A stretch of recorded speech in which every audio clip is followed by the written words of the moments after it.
আজকে সকালের নাস্তায় তৈরি করেছিলাম মিষ্টি আলুর পরোটা, আর সাথে ছিল ঘরে তৈরি চিলি গার্লিক অয়েল আর এই গ্রিন চাটনি। এই সব কিছুর রেসিপি আজকে আপনাদের সাথে শেয়ার করব।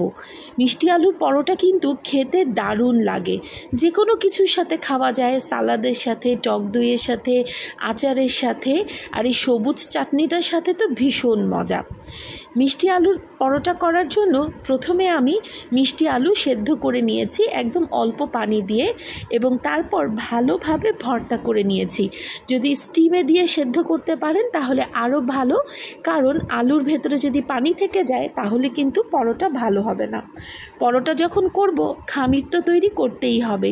এই পরোটার জন্য খামিরটা তৈরি করতে হবে একদম নরমভাবে। আমি এখানে 3 চামচের মতো, 3 চামচ মানে 1.5 কাপের মতো নিয়েছি ময়দা, আটা নিলে হবে না। তার সাথে দিয়েছি খানিকটা তেল এবং লবণ, এবং এর সাথে খুব হালকা কুসুম কুসুম গরম পানি মিলিয়ে আমরা একটা নরম খামির তৈরি করব, এবং সেই নরম খামিরটাকে আমরা 40 মিনিটের জন্য ঢেকে রেখে দেব। তাহলে হবে কি, খামিরটা আরেকটু সফট এবং মোলায়েম হয়ে যাবে। আলু পরোটা করার সময় যদি খামির মোলায়েম না হয় তাহলে কিন্তু পরোটা ফেটে যায় এবং ভেতর থেকে আলু বের হয়ে আসে।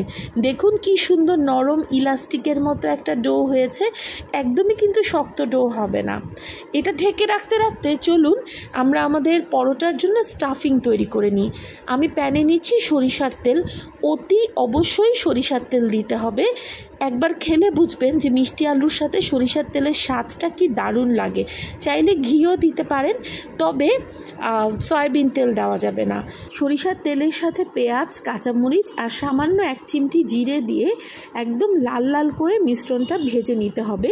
এই মিশ্রণটা আমরা স্টাফিংয়ের ভেতরে ব্যবহার করব। এই যে এরকম হবে, অনেকটাই বেরেস্তার মতন। এরপর চলুন আমাদের স্টাফিংয়ের মশলাগুলো দিয়ে দিই। এই মিষ্টি আলুটার ভেতরে প্রথমেই দিব হচ্ছে লবণ, এবং এরপর দিয়ে দিব স্বাদ মতো গরম মশলার গুঁড়ো। যাদের গরম মশলা ভালো লাগবে না তারা শুধু জিরের গুঁড়োও দিতে পারেন। এবং এই ভেজে রাখা পেঁয়াজ, কাঁচামরিচ এবং গোটা জিরে এই পুরোটাই আমরা দিয়ে খুব ভালোভাবে চটকে মেখে নেব। যদি মাখার সময় পেঁয়াজটা একদম মিলেমিশে না যায় তাহলে কিন্তু পরোটা তৈরি করার সময় পেঁয়াজটা বের হয়ে আসবে, আর সেটা ভাজার সময় পুড়ে গিয়ে পিচ্ছিরি টেস্ট হবে। আলুটাকে আমি ভাগ ভাগ করে, যেরকম বানাতে চাই পরোটার সাইজ সেই অনুযায়ী ভাগ ভাগ করে খুব ভালোভাবে চেপে চেপে গোল করে নিচ্ছি। আলু পরোটাতে বেশি আলু দেওয়ার এটা কিন্তু একটা ট্রিক। আপনি আলুটাকে যতটা চেপে চেপে বল তৈরি করবেন ততটাই বেশি আলু পরোটার ভেতরে দিতে পারবেন। এবার চলুন দেখাই কিভাবে আমি আলু পরোটার স্টাফিংটা খামিরের ভেতরে ভরে থাকি। দেখুন মোলায়েম একটা খামির হয়েছে। আমি ঠিক ততটুকুন নিব, আমার আলুর বলের সাইজগুলো যতটুকুন সম্ভব হলে আলুর বলের চাইতে খানিকটা কম খামির নেবেন। খামির যত কম হবে আলু পরোটা ততই সুস্বাদু হবে। এই যে দেখাচ্ছি দেখুন, খামিরটাকে হাত দিয়েই আমি ছড়িয়ে নিচ্ছি। বেলে নিলে কিন্তু পরোটার আলু ভরার সময় ফেটে যাবে। হাত দিয়েই একটু ছড়িয়ে ভেতরে আমরা আলুটা দিয়ে দিলাম। আমি কিন্তু খামিরের ওজনটা, মানে আলুর ওজনের চাইতে খামিরের ওজনটা কম নিয়েছি, খামির কম নিয়েছি, আলু বেশি নিয়েছি। কিন্তু যেহেতু মোলায়েম খামির হয়েছে তাই স্টাফিংটা ভেতরে ভরতে কোনো অসুবিধাই হবে না। এবং ভরার সাথে সাথে এটাকে গোল করে আমি হাত দিয়ে ইনস্ট্যান্টলি এটাকে যতটা সম্ভব চ্যাপটা করে রাখবো। এতে কি হবে জানেন, বেলার সময় খুবই সুবিধা হবে। আলু একদিকে আর ময়দা একদিকে হয়ে যাবে না, আলু এবং ময়দা দুইটা জায়গা মতো থাকবে। প্রথমেই যদি এভাবে হাত দিয়ে খুব সুন্দরভাবে একটু চ্যাপটা করে নেন যতটুকুন সম্ভব, তাহলে ভেতরে আলুর ডিস্ট্রিবিউশনটা খুব চমৎকারভাবে হয়ে যাবে।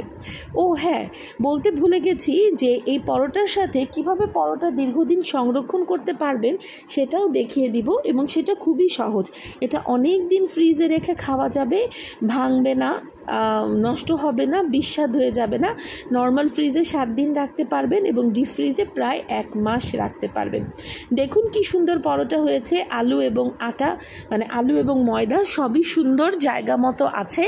ডিস্ট্রিবিউশন সমানভাবে হলে আলু পরোটা খেতেও মজা। আমি একটা প্যান অনেক হাই হিটে গরম করে নিয়ে সেটাতে হালকা করে এই পরোটাগুলো সেঁকে নিচ্ছি। পরোটার গায়ে কোনো রকমের কোনো দাগ লাগবে না, জাস্ট সেঁকে নেব যেন কাঁচা ভাবটা গন্ধটা চলে যায়। এতে কি হবে, পরোটাটা খুব ভালো থাকবে অনেক দিন। দেখুন খুব ভালোভাবে ঠান্ডা করে নিয়েছি। এখন এয়ারটাইট কন্টেনারে ভরে বা প্যাকেটে ভরে ফ্রিজে রেখে দিলেই হবে। পরোটা তো খাবেন, তার আগে চলুন চাটনি তৈরি করে নিই। ধনিয়া পাতার চাটনি, ধনিয়া পাতার সাথে রসুন দিলাম, কাঁচামরিচ দিলাম, লবণ দিলাম এবং অবশ্যই দিতে হবে চিনিও দিয়ে দিলাম এবং সাথে দেব 2 টেবিল চামচের মতো টক দই। টক দই খেতে না চাইলে কোনো অসুবিধা নেই, কিন্তু টক দইটা না দিলে এর বদলে দিতে হবে সিরকা বা ভিনেগার কিংবা তেঁতুলের পানি। তাতে এই যে টক একটা ভাব সেটা হবে। দেখুন এই যে চাটনিটা, এটা কিন্তু রেস্টুরেন্টে সার্ভ করা হয় এবং খেতে খুবই সুস্বাদু। এটাও ফ্রিজে বেশ কয়েকদিন রাখা যায়। এবার চলুন তাহলে আমাদের পরোটা সেঁকে নেওয়ার পালা। আমি পরোটাটা ঘি দিয়ে সেঁকে নেব। সয়াবিন তেল দিয়ে পরোটা আমার একটুও ভালো লাগে না, তবে যারা ঘি খাবেন না তারা মাখন বা সয়াবিন তেল দিয়ে সেঁকতেই পারেন। ঘি দিয়ে সেঁকা পরোটা কখনোই তেল চিপচিপে হয় না এবং খেতে অসম্ভব সুস্বাদু হয়। আমার মনে হয় ঘি এই পরোটার স্বাদ বহুগুণে বাড়িয়ে দেয়। এই ঘিটা আমার নিজের কোম্পানির মিট মনস্টারই পাওয়া যাবে। মিট মনস্টারকে আমি কমেন্ট সেকশনে ট্যাগ করে দিব। এবং এই যে চিলি অয়েলটা, এটাও কিন্তু মিট মনস্টারে আমরা সেল করে থাকি। যারা কখনো খাননি তারা একবার অবশ্যই ট্রাই করে দেখতে পারেন। আর এই মিষ্টি আলুর পরোটা বাসায় একবার অবশ্যই বানিয়ে খাবেন আর আমাকে জানাবেন কেমন লাগলো। আসসালামু আলাইকুম, আমি রুমানা বৈশাখী আর আপনারা এতক্ষণ দেখছিলেন আমার চ্যানেল রুয়ের রান্না।